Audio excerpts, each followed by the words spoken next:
nikaangalia hapana, faida hii ambayo nilipata acha niwashirikishe na Waislamu wenzangu.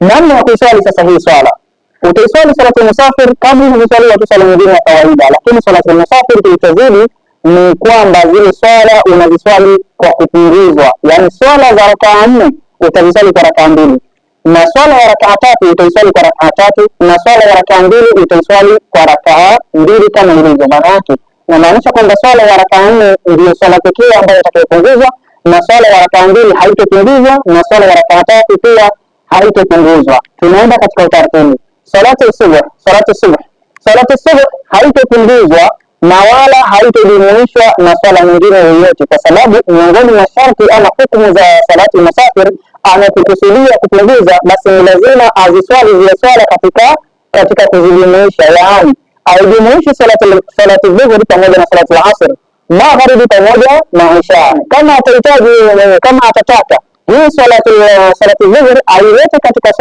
salati al-asr inajuzu, na hiyo inaitwa jamu ta'khir, yani mkusanyo wa kuchelewesha.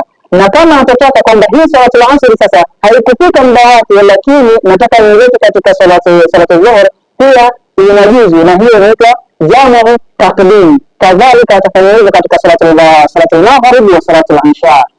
Ndugu zangu watukufu wa Kiislamu, hii ni ruksa ambayo Muislamu muumini amekuwa na Allah subhanahu wa ta'ala.